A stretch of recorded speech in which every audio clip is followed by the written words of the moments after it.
Broads Media. What is going on, everybody? Welcome on into Sports Talk with Broads. This is the More on Eagles Giants podcast, and I've spent the last 24 plus hours really trying to find optimism. And I want to apologize because the last thing I'm going to do is put on some brave face and lie to everybody and make it seem like I'm more excited than I am for this football team to play every Sunday. I have major concerns. And now A.J. Brown is no-showing with the media again. Make it 2 times in a row. I have nothing good to say. I have nothing nice to say. Well, an 11-4 team that I'm told by the optimistic fans that, hey, their record's 11-4. Stop being so mean. Stop reaching for something that's not there. They're 11-4. Well, your biggest weapon and your number one wide receiver is actively admitting that I don't even have good things to say about our team right now, so I'm just not going to answer any questions. I despise that. Now, also, here's Devontae Smith. Let's take a look at what your number 2 wide receiver is saying publicly. 11 wins, we're not playing good football right now. As an offense, we're not where we want to be. So, I mean, I'm not satisfied. Yeah, we got 11 wins. I'm not happy.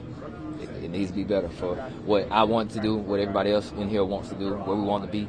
We're nowhere near that, so no, I'm not happy. I love that answer. Love that answer from Devontae. And I originally saw the quotes, and I just read them out loud on the instant reaction pod. Then I watched it. Then I saw the visual from NBC Sports Philadelphia, and I heard the tone in his voice. He is not okay with what's happening. He had a stank face involved. Like, it's sick. It's sickening what's happening with this offense right now. And that's the right way to process this. What the team is doing is not good. So I have a list of quotes from fans, from people that, are going back and forth and interacting with me on social media, and a ton of it I can't comprehend. So I'm going to read them verbatim, okay? Now, just to put a bow on the whole 11 wins thing, well, you're really just being blinded by the win total. In the beginning of the season, you could apply, survive in advance, and I can wrap my head around it. But once the 49ers game happened, something changed. Something headed in the wrong direction, essentially, with your leader. Nick Sirianni is now saying that he knows he has to tame himself and he has to be different on the sidelines and he can't let the emotions get too high. This is the leader of the crew. Well, no wonder why maybe some others are getting out of hand, and no reason some other guys are having a difficult time bottling up their emotions. The one who's leading the crew can't even do it on the sidelines. But the 11 wins ever since San Fran, this was a new chapter for this team. And I think everybody in that NovaCare complex is starting to ask the question, does Nick Sirianni have what it takes to get us back together, to fix the cracks in the foundation? Is there something he can do when it got really, really bad? What was happening early on when they were winning, I don't know if that applies. Actually, I do know. It doesn't apply to the current mode of this team because something significant happened and they haven't been able to bounce back yet.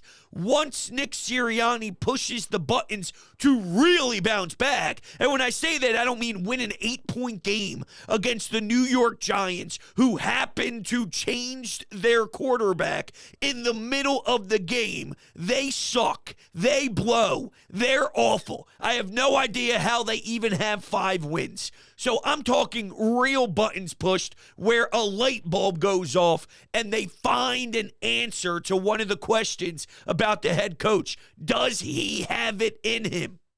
It's a fair question to ask. So everything that happened prior to San Fran was chapter 1. I'm on chapter 2. And I can't really reflect back on chapter 1 because we're no longer in that spot. We're done. It passed. It's over. We turned the page. I don't know if everyone believes and if everyone's buying into the head coach. Is it because you got the wrong players and the wrong leadership like A.J. Brown? And guess what? Unfortunately, in sports, it's a lot easier to change one man than it is to change 53. So who's the first to go when players decide to basically rule out whatever the head man is saying?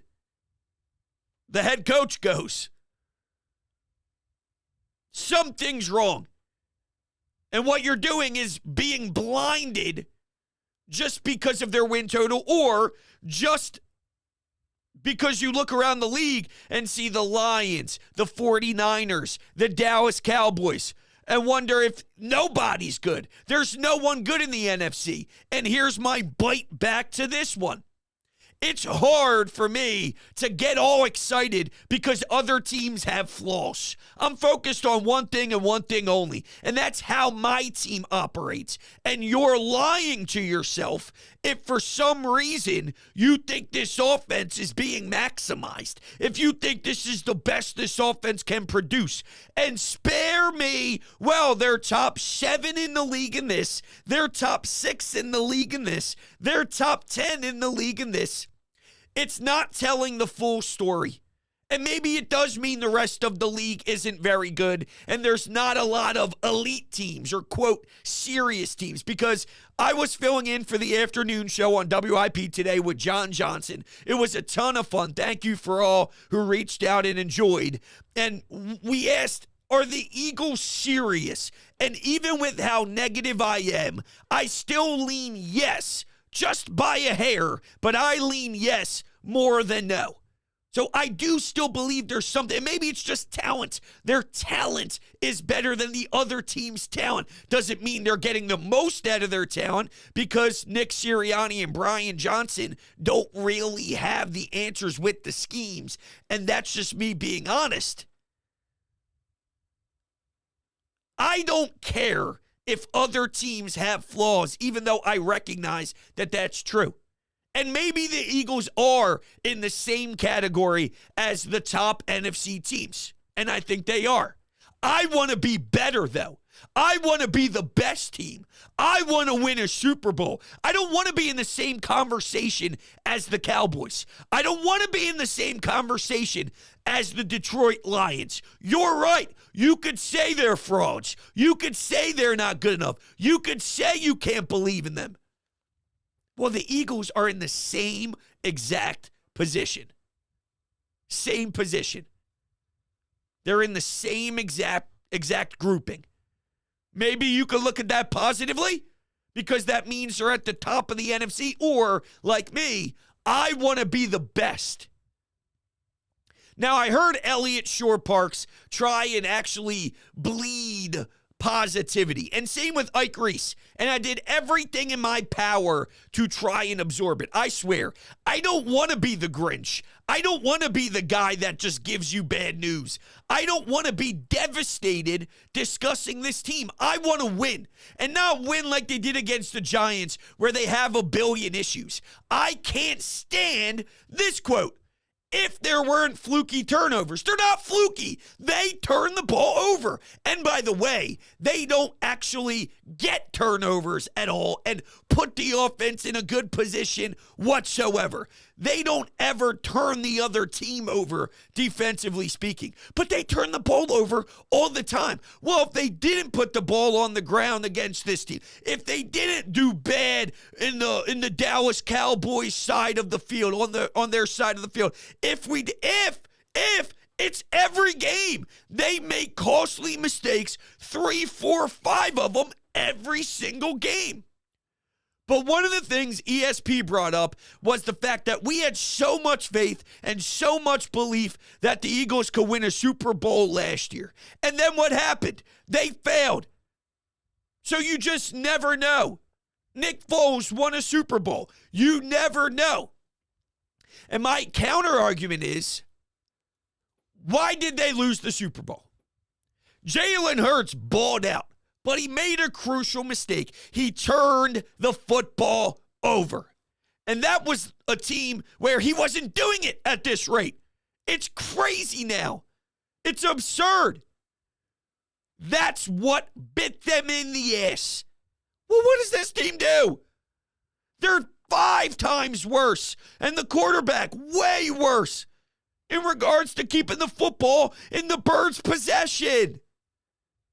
And then don't even get me started on Jalen Carter hitting a wall and also not knowing how to get off the field. His snap count goes down. But Nick Sirianni, no. It wasn't anything personal. It wasn't me sending a message. Maybe you should. Maybe you should.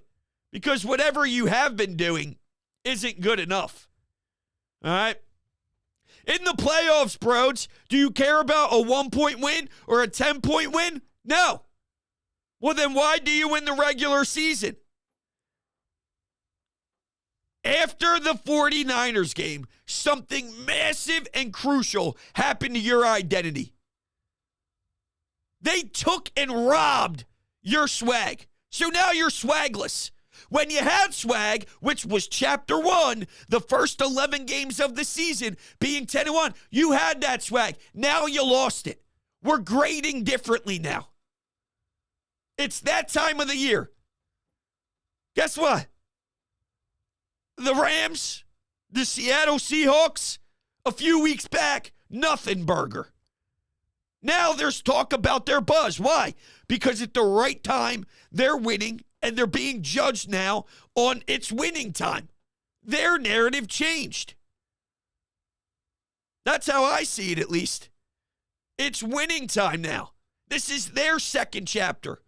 Now, what's his name? Pete Carroll. I almost said Russell Wilson, who I guess is no longer a starting quarterback in this league. God, Denver. Wow. And I'll put my hand up and actually admit that there was a time in my life where I wish that Howie Roseman would have pulled the trigger on that move. But apparently Russell Wilson wanted nothing to do with us. And now here's Sean Payton publicly. What a disaster. And it's funny because Staley, the former coach of the Chargers, didn't want anything to do with Howie Roseman.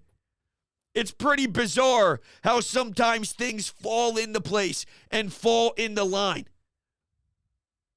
But these teams like Los Angeles, Sean McVay, they've won a Super Bowl. Matthew Stafford, they have that winning pedigree. Now it's their chapter 2. Teams are playing way better now. And I don't want to hear, well, back in 2017, they were playing with their backup and they lost some games and the Oakland Raiders and blah, blah, blah, blah, blah. Once again, this team's offense, regardless of where they fall in the league in a certain category, they have all of their star players here. They have all of their weapons available. And it doesn't pass the smell test. It doesn't pass the sniff test. And if their identity and brand is they just win ugly, you need to change your expectations. Then I'm letting Nick Sirianni off the hook. I'm letting Jalen Hurts off the hook when he escapes the pocket too early. I'm letting A.J. Brown off the hook, who happens to be one of the worst teammates ever. I guess we're starting to see a glimpse of why Tennessee felt a certain type of way. And while skill is important, and I'll take his skill, even if it comes with this terribleness, man, I know Jalen Hurts doesn't like it. I'm telling you, I know Jalen Hurts doesn't like it, and there is turmoil with some of the biggest stars and the biggest names on this team. So there's something holding me back because they're not playing for one another right now, and everything seems super tense. On one hand, and we played this audio today, Nick Sirianni is talking about how a win is a win, and it doesn't matter how you do it, and it doesn't matter what it looks like. This is him in the locker room post-game against New York. Now Jason Kelsey is interviewed on WIP, and he says, guess what he says? We got to get this cleaned up. This is not good enough. We're not looking good. Well, he's saying the exact opposite of what the head coach is saying.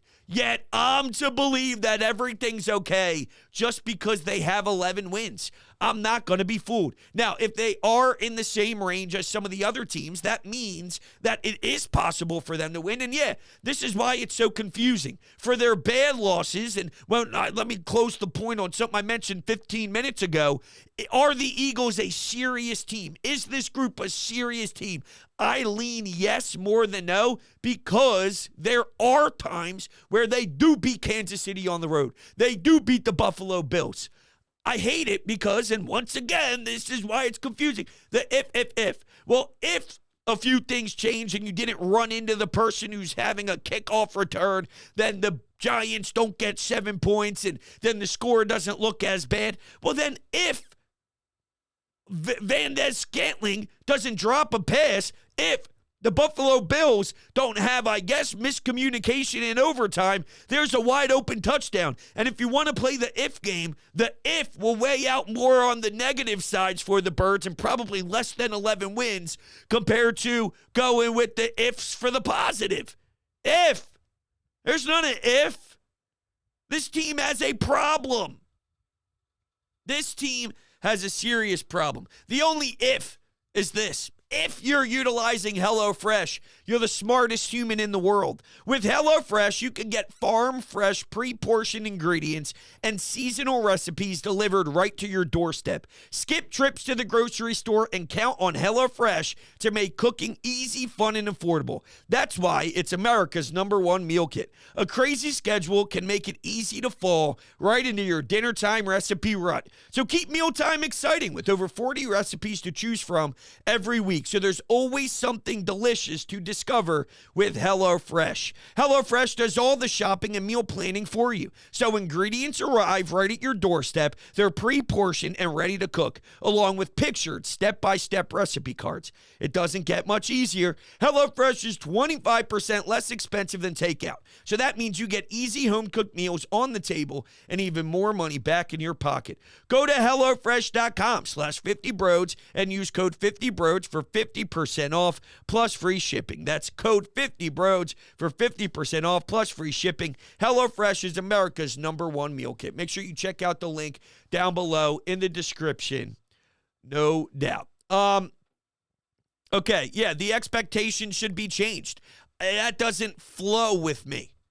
Because now all of a sudden the job, which is be the best, you're not doing your job. I think it allows Brian Johnson, and as much as I've been stressing this is Nick Sirianni's offense, so he deserves the blame. Oh, no doubt about it, he does. And he deserves blame because the only thing he's good at, which is locker room chemistry and having everyone bought in, isn't working. So that makes it even more on the head coach. There is a role of an offensive coordinator, okay? So Brian Johnson, too, nope, not good. Neither of them are currently good. It stings. It stings big time. Let's go, Brian Johnson. I'm not changing my expectations. Yo, Nick Sirianni, you want to boast your chest? And when you want to play the tough card when you win on the road and scream? Well, now's the time to show your worth. Now it's the time to show that the ones who were concerned about if that personality trait works with high ego professionals and works with guys that have a ton of ego. Jalen Hurts stared at Nick Sirianni the day they added practice and incorporated in practice when Jalen was fumbling a lot. Those drills where they were whacking him as he went to the ground and he had to jump on the football and embrace it and not fumble.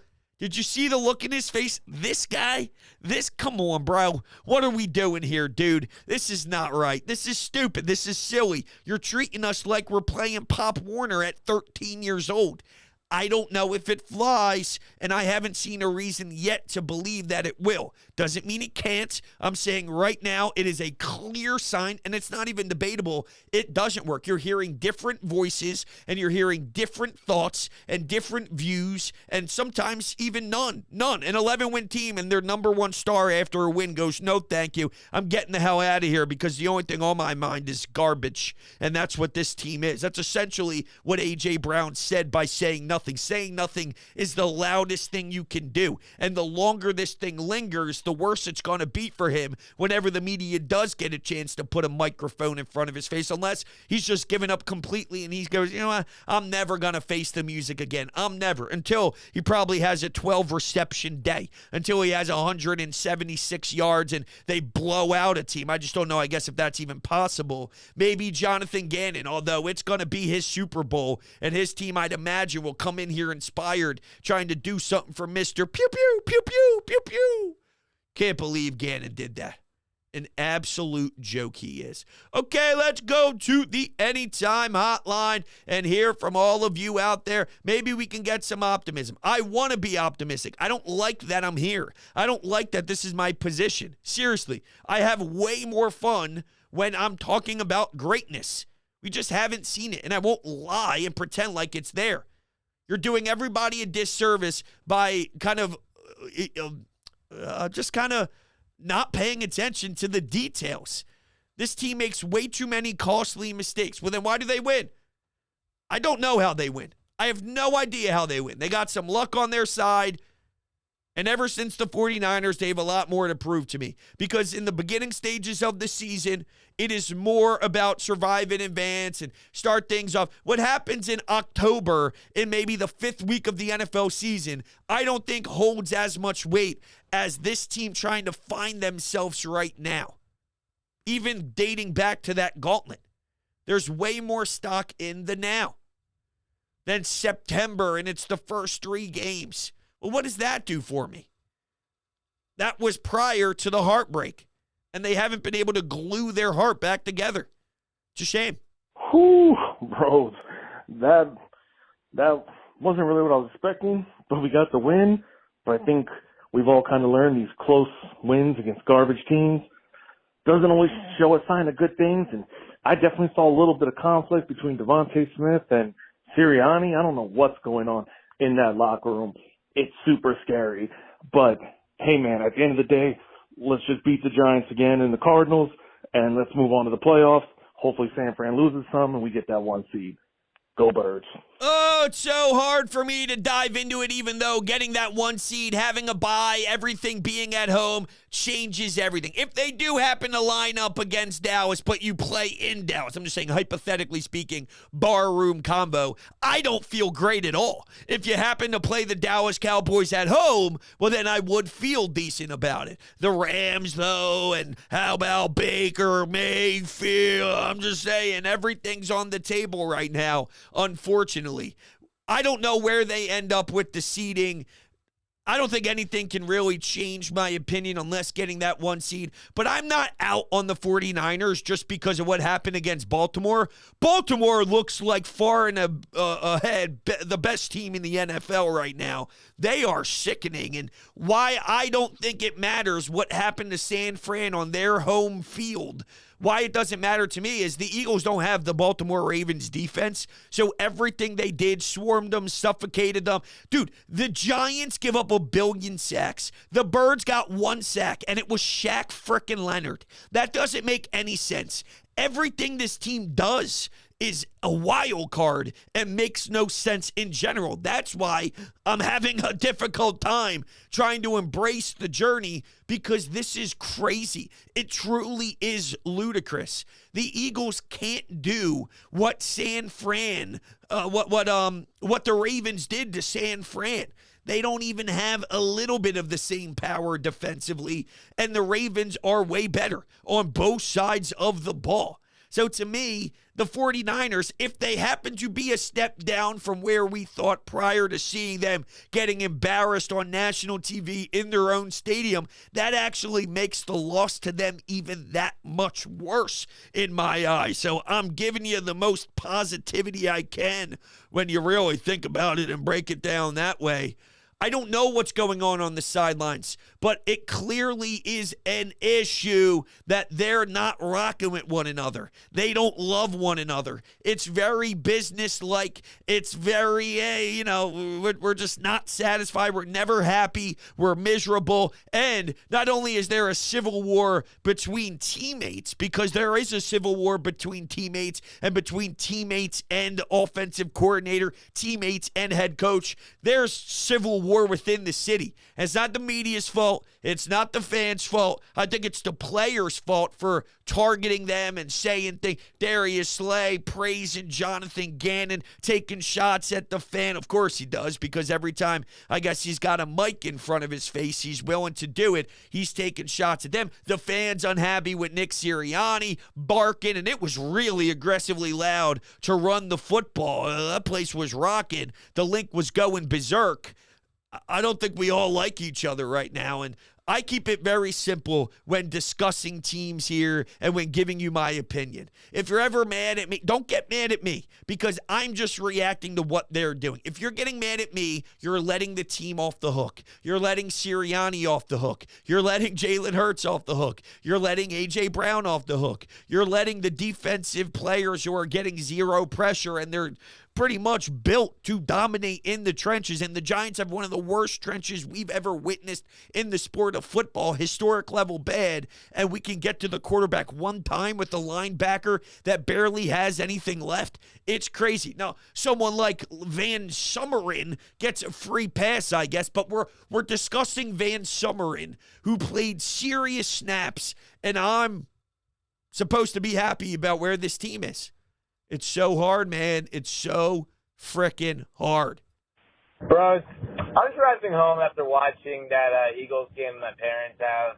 And while I'm happy that we won, I can't help but think about the fact that this entire season, and we're in what? Week 16, this team has yet to play a full 60-minute game. They can't. In which they dominated from start to finish. They can't. And this game was completely reflective of that. They can't. This was a game, bro. This is a game in which we did not make any dumb mistakes. If we didn't make, any mistakes, kicking the ball off, making a kick return, or fucking, Hurts not knowing how, to stay in bounds or go out of bounds or whatever. Why the fuck do we have these stressful games? And why is it always against these inferior opponents? Because I'm telling you, man, this screams fraud team. This screams a team that's going to get bounced in the wild card round if we keep on playing the way that we are playing. I agree. I absolutely agree.